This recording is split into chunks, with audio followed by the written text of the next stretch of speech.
Assalamualaikum, balik lagi di rekap alur cerita film bareng Mamang di sini.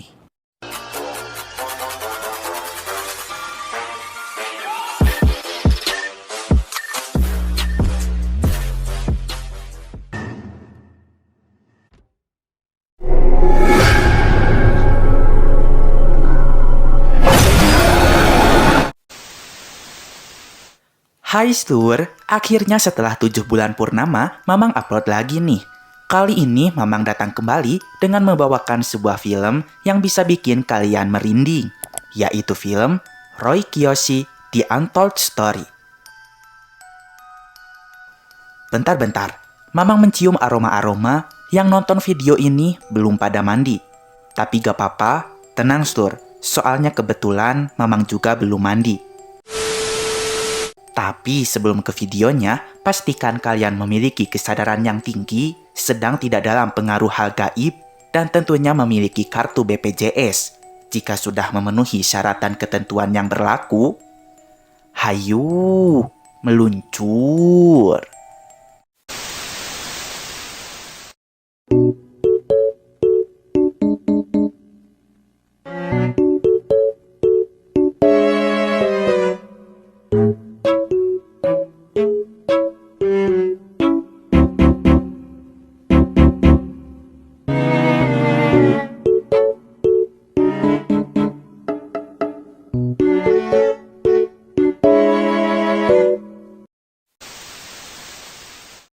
Bismillahirrohmanirrohim.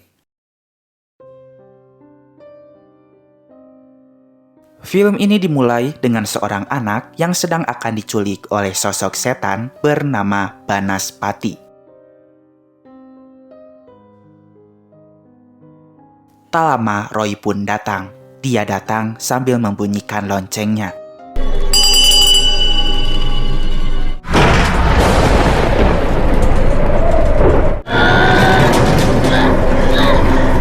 Dengan kemampuannya, dia pun berhasil mengusir setan itu, sehingga anak tersebut tidak jadi diculik. Setelah itu, Roy berbalik badan lalu pulang dengan jalan layaknya cowok misterius. Sesampainya di rumah, tak lama ia mendengar suara gaduh di lantai atas.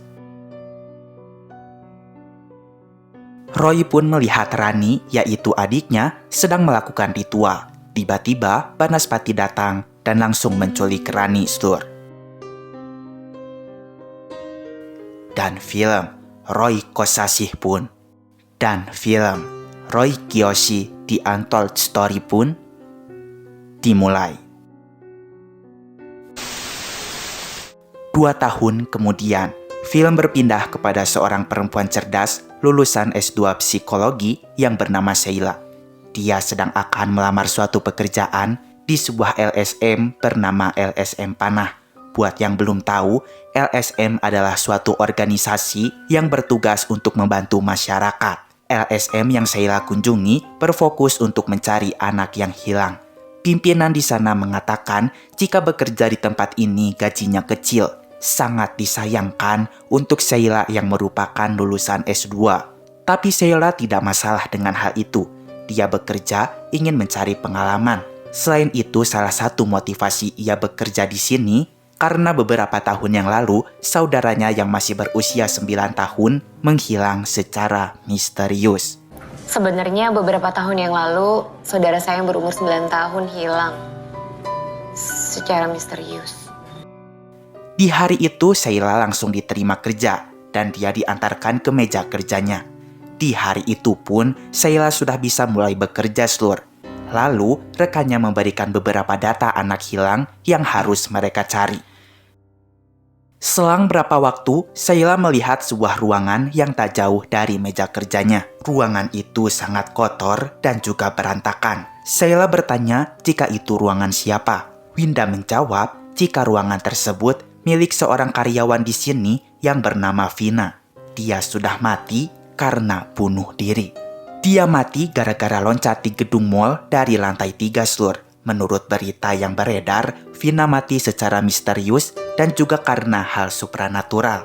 Maka dari itu, sejak kematian Vina, tidak ada satupun orang yang berani masuk ke dalam ruangan kerjanya. Sheila ini orangnya tipe kepo dan nekat. Dia memberanikan diri untuk memasuki ruangan itu.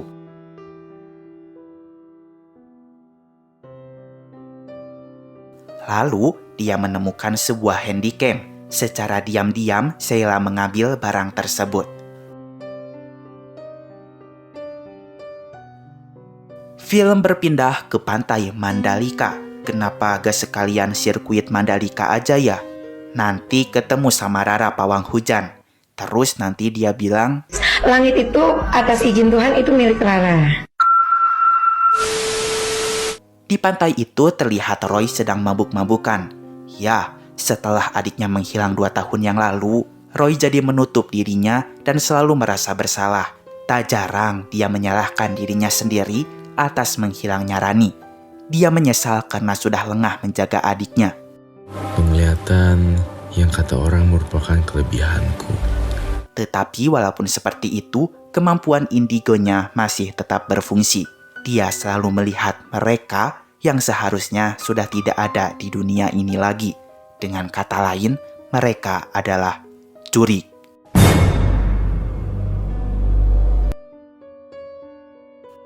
Malam pun tiba. Sheila datang ke restoran temannya, yaitu Tristan. Restorannya sepi banget, kayak gak pernah dipromosiin. Tristan mengatakan tidak apa, yang penting kelihatannya kayak lagi kerja aja, biar gak dimarahin sama bonyoknya. Sheila pun bercerita bahwa di tempat kerjanya ada salah satu karyawan yang mati bunuh diri. Sampai sekarang tak ada yang berani masuk ke ruangan karyawan itu. Dan ternyata dia lagi nanganin kasus anak-anak hilang secara misterius. Selain pintar, Sheila juga adalah perempuan mandiri. Dia hidup di kota besar sendirian dan menetap di sebuah kos-kosan. Di kamarnya, Sheila berusaha menonton rekaman dari handycam milik Vina. Di rekaman tersebut, terlihat ada Vina yang sedang menjelaskan tentang kasus-kasus yang sedang ia selidiki. Dari tahun 1996 hingga 1998, selalu saja ada anak kecil yang menghilang. Para orang tua korban bersaksi jika memang anak-anak mereka menghilang diculik oleh setan. Sehingga para warga enggan untuk menolong.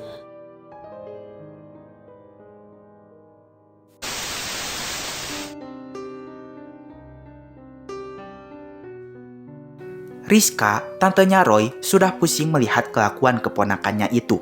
Sudah 2 tahun Roy seperti ini. Kerjaannya mabuk-mabukan mulu. Roy tidak seharusnya merasa bersalah terus-menerus seperti ini. Lebih baik, Roy bertindak mencari Rani. Siapa tahu Rani bisa ditemukan. Rizka pun memaksa agar Roy pulang dari Mandalika dan kembali ke rumahnya. Tetapi Roy menolak karena belum siap. Keesokannya, Sheila masuk ke dalam ruangan kerja Vina lagi. Lalu, dia mengambil data-data anak hilang di meja kerjanya Vina. Sheila pun pergi ke lokasi pertama, yaitu alamat orang tua dari anak bernama Arya. Ibunya mengatakan jika memang Arya menghilang. Saat itu Arya menghilang pada umur 9 tahun. Sheila bertanya, apakah benar kata-kata orang jika Arya hilang dikarenakan hal supranatural? Ibu itu menjawab benar. Lalu Sheila meminta agar mereka memberikan petunjuk lainnya. Nas. Ibu. Ibu. Tiba-tiba, nenek di samping ibu itu yang udah sakit-sakitan dengan terbata-bata mengatakan, Banaspati. Sheila pun pergi ke lokasi kedua, yaitu alamat rumah orang tuanya Dewi. Sama seperti Arya, Dewi dulu hilang di umur 9 tahun juga. Orang tuanya mengaku jika dulu anaknya hilang gara-gara memainkan ritual. Dulu mereka berjanji akan memberikan Dewi sepeda. Namun karena nilai rapotnya jelek, maka sepeda itu pun tidak jadi dibelikan. Entah diberitahu oleh siapa, Dewi tiba-tiba melakukan ritual dan berujung menghilang. Dulu, 3 hari sebelum menghilang, Dewi sempat tak sadarkan diri dan seperti sedang kerasukan. Sheila mendengar suara yang telah Vina rekam. Di rekaman itu, Vina mengatakan jika dari hasil penyelidikannya, anak-anak itu menghilang diculik oleh setan Banaspati. Lantas, siapa itu Banaspati? Karena penasaran, Vina pun nekat melakukan ritual pemanggilan Banaspati. Di tengah malam, dia berdiri di depan cermin sambil memegang satu batang lilin. Dengan lantang, dia menyebut nama Banaspati sebanyak 3 kali. Banaspati. Setelah itu, Vina pun meniup lilinnya. Tak lama, muncul kobaran api dari bawah tanah. Seketika, sosok Banaspati pun muncul. Vina sangat ketakutan. Dia berteriak dengan kencang. Sheila pun ikut panik ketika melihat rekaman itu.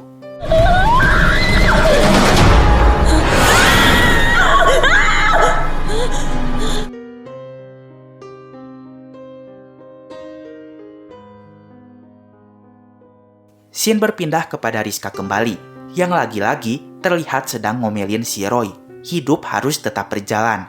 Roy tidak bisa seperti ini terus. Dia harus pulang kembali ke rumah. Akhirnya, pujukan Tante Galak pun didengar oleh Roy. Sesampainya di rumah, Roy tampak bersedih. Setiap kali dia melihat rumah itu, dia pun jadi teringat tentang memori buruk di masa lalu.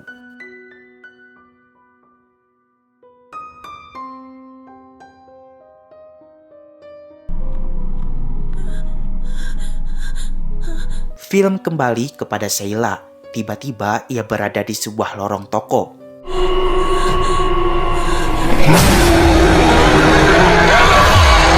Ternyata Sheila sedang berada di dalam gedung mall. Saat itu dia berada di lantai 3. Lalu dia melihat Vina sedang loncat bebas ke lantai paling bawah.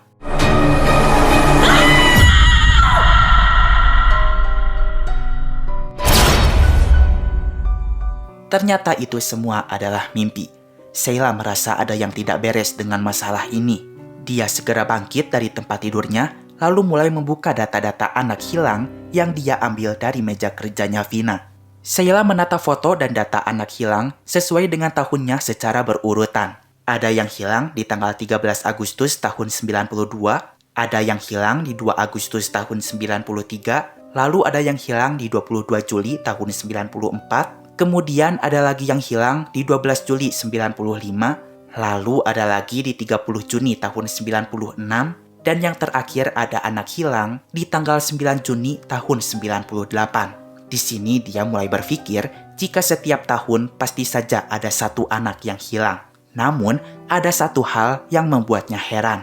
Di tahun 97 tidak ada data anak yang hilang. Selain itu, walaupun kasus anak hilang terjadi 1 tahun sekali, tetapi tanggal kehilangan mereka tidak pernah sama. Sheila tidak menyerah begitu saja.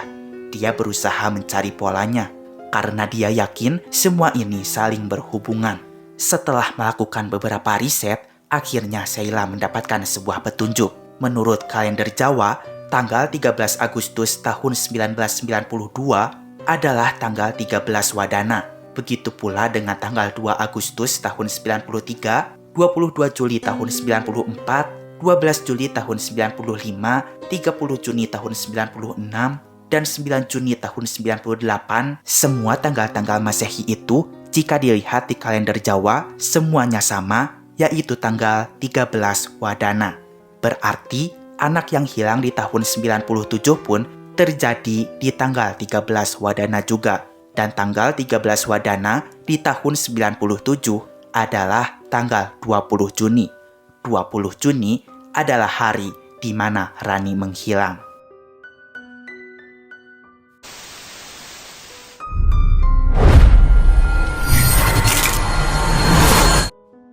Scene berpindah kepada Banaspati yang sedang mencari mangsa berikutnya.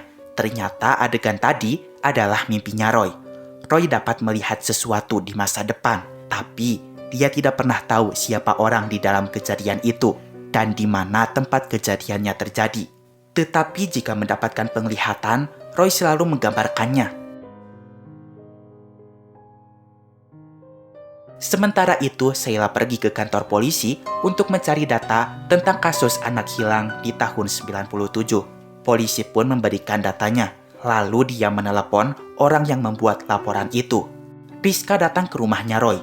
Dia mendengar suara telepon berkering, tapi Roy tidak mengangkatnya. Halo. Halo, selamat siang. Siang. Ternyata telepon itu dari Sheila. Sheila bertanya, apakah benar dia sedang berbicara dengan keluarganya Rani? Sheila pun menjelaskan jika ia adalah anggota LSM yang menitik beratkan perhatiannya kepada kasus anak hilang. Jika tidak keberatan, dia akan berusaha menyelidiki kasus menghilangnya Rani. Kemudian, Sheila datang ke rumahnya Roy. Ya? Saya Sila. Di sana ia disambut baik oleh Rizka. Lalu, Sheila melihat rumah ini berantakan. Ia pun melihat gambar-gambar aneh. Sheila bertanya, apakah benar dulu Rani menghilang karena hal supranatural? Rizka menjawab benar. Saat itu, kakaknya Rani, yaitu Roy, berhasil menyelamatkan anak orang lain yang hendak diculik oleh setan. Tapi akibatnya setan itu malah menculik adiknya sendiri. Jadi maksudnya Roy bisa melihat.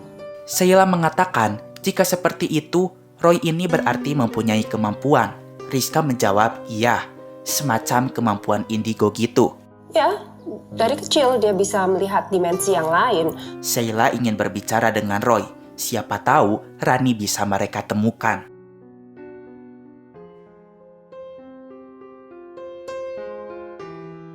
Rizka segera menghampiri Roy. Ia mengatakan ada seseorang yang ingin bertemu dengannya untuk membahas tentang Rani. Roy tidak mau bertemu dengan siapapun.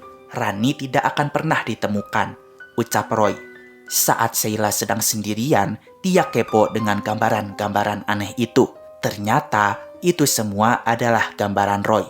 Ada banyak gambar hantu, di antaranya kuntilanak, suster ngesot, jai langkung, mati anak, dan yang paling menyeramkan adalah Banaspati. Lalu di lembar selanjutnya terdapat sebuah tutorial untuk memanggil Banaspati. Secara diam-diam, Sheila mengambil lembar tutorial itu. Lalu tak lama, Rizka datang. Dia meminta maaf karena Roy tidak mau bertemu dengan siapapun dulu. Sheila mengatakan tidak apa, tapi jika mereka butuh bantuan, maka hubungi nomor yang ada di kartu namanya. Di malam hari, Sheila penasaran kepada sosok setan Banaspati. Lantas dia melakukan ritualnya. Banaspati. Tanpa disangka-sangka, Banaspati benar-benar datang. Sheila yang takut berlari keluar kosan.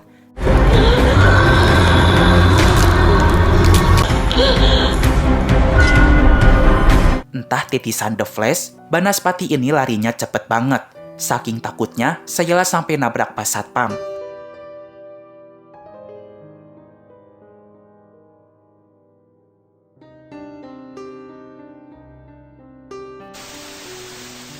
Lalu Sheila memutuskan naik mobil dan pergi dari kos-kosan.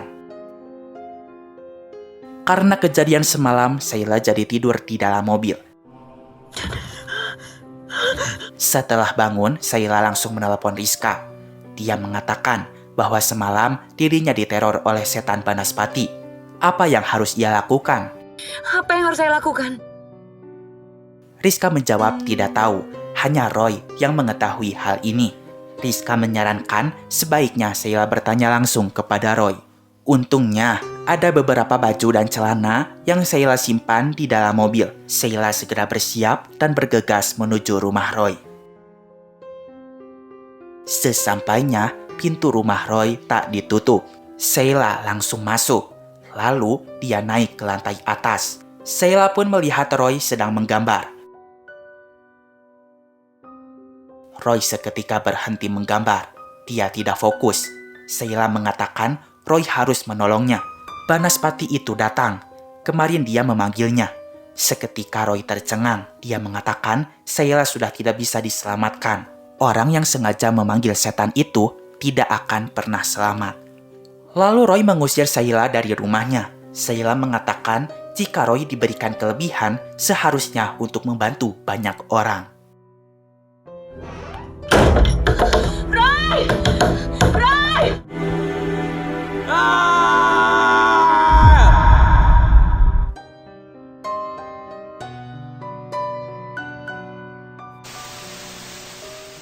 Malam harinya, Sheila tidak berani pulang ke kosan. Dia takut ada Banaspati. Maka dari itu, dia akan tidur saja di restorannya Tristan. Sementara itu, Roy selalu mendapatkan penglihatan jika Sheila sedang dalam keadaan bahaya. Hatinya mulai bergerak untuk membantu orang lagi. Dia juga berpikir tidak bisa seperti ini terus. Dia harus bangkit. Lalu, Roy pun membuang semua alkoholnya di wastafel kamar mandi. Ketika tengah malam, ternyata Banaspati akan terus mengikuti kemana Sheila akan pergi.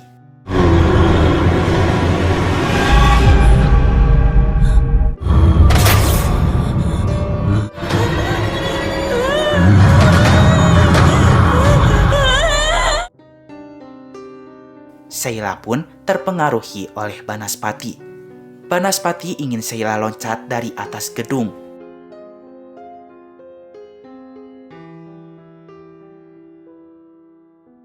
Ketika akan loncat, untungnya Roy datang menyelamatkannya. Dan seketika, Sheila tersadar dari pengaruh Banaspati. Sheila mengucapkan terima kasih karena Roy sudah menyelamatkannya. Jika tidak, mungkin sekarang dia sudah mati. Roy mengucapkan terima kasih juga karena Sheila sudah menyadarkannya. Dia telah diberi kemampuan lebih oleh Tuhan. Sudah seharusnya dipakai untuk membantu banyak orang. Sheila pun memberitahukan Roy mengenai data anak yang hilang. Di sini mereka tahu jika setiap tahun pasti ada anak yang hilang di tanggal 13 Wadana. Berarti di tahun ini pun akan ada korban anak hilang lagi. Sementara tanggal 13 Wadana akan jatuh 3 hari lagi dari hari sekarang. Sheila tahu Roy memiliki kemampuan. Dia ingin tahu siapa korban anak hilang selanjutnya.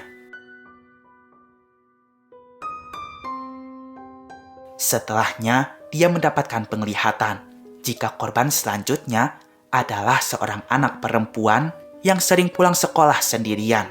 Dia bernama Fitri. Dia dibisiki agar melakukan ritual Banaspati.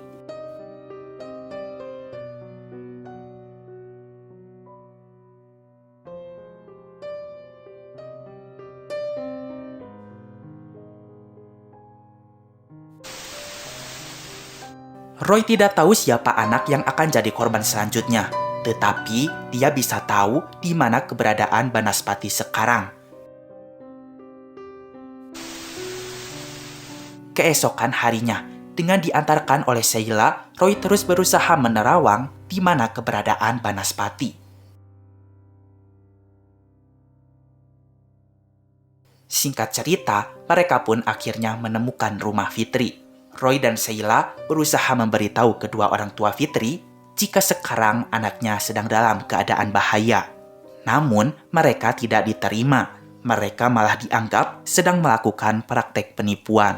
Sheila pun memberikan kartu namanya jika suatu saat nanti terjadi sesuatu kepada Fitri. 2 hari lagi menuju tanggal 13 Wadana. Memanfaatkan waktu tersebut, Roy mengajak Sheila menuju sebuah gua untuk mendapatkan mustika. Mustika itu berbentuk seperti benda bebunyian, yang dimana suara dari benda tersebut bisa membuat Banaspati marah. Dan jika Banaspati marah, maka dia akan melemah. Untuk mendapatkan mustika itu bukanlah suatu hal yang mudah. Mereka diganggu oleh penunggu gua.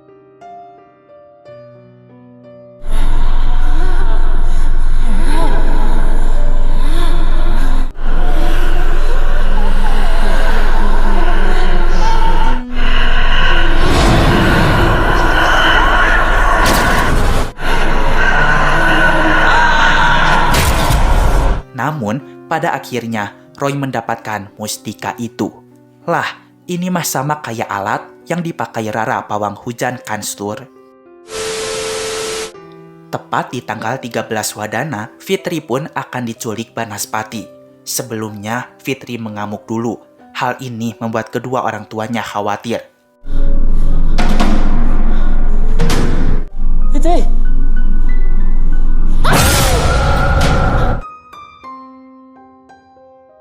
Lantas mereka pun menelepon Sheila untuk meminta bantuan. Saya dan Roy akan segera ke sana. Fitri, Roy. Sesampainya, Roy meminta ibu dan bapak itu agar tidak masuk dulu. Biarkan mereka yang menyelamatkan Fitri.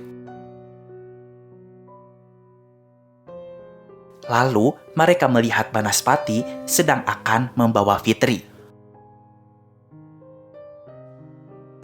Roy segera memainkan mustika itu. Di sini, Roy cosplay jadi Rara pawang hujan Slur. Dengan suara dari mustika itu, Banaspati pun seketika terjatuh. Banaspati marah. Dia pun membuat bola api yang sangat besar. Lalu bola api itu dilemparkan ke arah mereka. Untungnya tidak ada yang terkena bola api tersebut. Lalu, Banaspati membuka pintu rumah dan membanting Roy keluar. Di scene ini, Roy dihajar habis-habisan oleh Banaspati.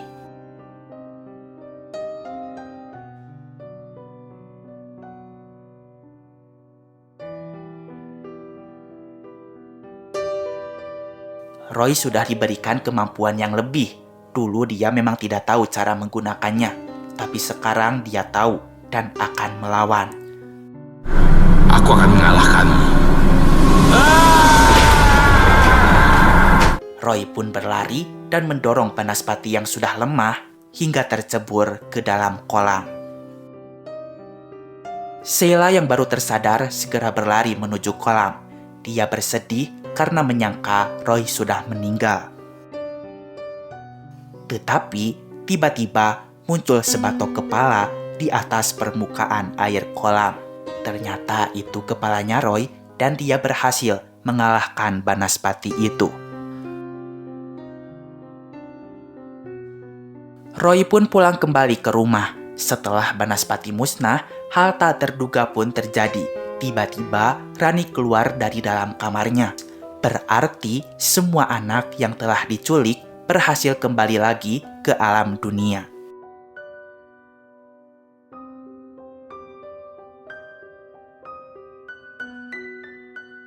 Di akhir film, karena kemampuan indigonya, Roy pun ditawari oleh salah satu stasiun televisi untuk dibuatkan sebuah program acara. Nama programnya apa? Dan Mamang rasa kalian semua pasti udah tahu acara apa yang ditawarkan kepada Roy Kiyoshi. Dan film pun selesai. Nah, itu dia seluruh alur cerita dari film ini. Katanya sih, film ini diambil dari kisah nyata sang anak indigo, Roy Kiyoshi. Ternyata berat juga ya jadi anak indigo, harus bisa menerima kemampuan yang telah diberikan dan juga harus menolong banyak orang dengan kemampuan tersebut. Di sini pun kita bisa tahu perjalanan Roy Kiyoshi dari awal hingga masuk ke acara Kurma. Canda kurma. Oke lah, terima kasih kepada kalian yang sudah menonton video ini sampai akhir. Mamang pamit dulu, keep enjoy, and see you.